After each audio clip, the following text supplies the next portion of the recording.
വിപ്ലവത്തിൻ്റെയും വിഭവങ്ങളുടെയും വിശ്വാസത്തിൻ്റെയും നാടാണ് കണ്ണൂർ. അല്ല, കൊട്ടിയൊരു ഉത്സവമായിട്ട് നിങ്ങൾ പോയിട്ടില്ല? കുറേ പേര് എനിക്ക് അയച്ച മെസ്സേജാണ് കേട്ടോ. ഈ കൊല്ലം മാത്രമല്ല, കഴിഞ്ഞ കൊല്ലവും ഞാൻ പോയിരുന്നു. ഇളനീരാട്ടത്തിൻ്റെ അന്നായിരുന്നു കേട്ടോ ഞങ്ങൾ വളരെ യാദർശികമായിട്ട് ആ ഒരു ചടങ്ങ് കൂടാനൊക്കെ ആയിട്ട് അവിടെ എത്തണത്. എന്നാൽ അകത്ത് കയറാനും കളവം മേടിക്കാനും തീർത്ഥം വാങ്ങിക്കാനും ഒന്നും പറ്റിയിട്ടുണ്ടായില്ല. അതൊക്കെ ഇത്തവണ അങ്ങോട്ട് നികത്തിയിട്ടുണ്ട്. കുറച്ച് ധൃതി ഉണ്ടായിരുന്നതുകൊണ്ട് ഒരൊറ്റ ദിവസം കൊണ്ട് 27 ദിവസം നീണ്ടു നിൽക്കുന്ന വൈശാഖ മഹോത്സവം കണ്ടു തീർത്ത് എനിക്ക് തിരിച്ചു പോരാൻ സമയമായിരുന്നു കേട്ടോ. എന്തായാലും ഈ ഒരു മിനിറ്റ് റീലിൽ ദക്ഷയാഗത്തിൻ്റെയും ദക്ഷിണകാശിയുടെയും മുഴുവൻ കഥയും പറഞ്ഞു തീർക്കാനൊന്നും എന്നെക്കൊണ്ട് പറ്റില്ല. എന്നിരുന്നാലും ഒരുപാട് ഐതിഹ്യങ്ങൾ നിലനിൽക്കുന്ന ഈ ഒരു മണ്ണിൽ വരുമ്പോൾ ഒരു പ്രത്യേകതയുണ്ട്.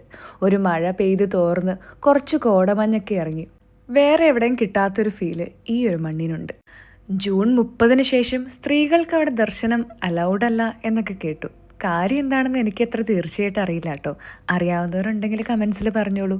പിന്നെ കൊട്ടിയൂർ ഉത്സവം കൂടാൻ പോയവരാരും ഓടപ്പൂ വാങ്ങിക്കാതെ തിരിച്ചു വരാറില്ല. ദക്ഷൻ്റെ താടി എന്നും ഒരുപാട് ഐതിഹ്യങ്ങളും കഥകളും ഇതിൻ്റെയും പിന്നിലുണ്ട്.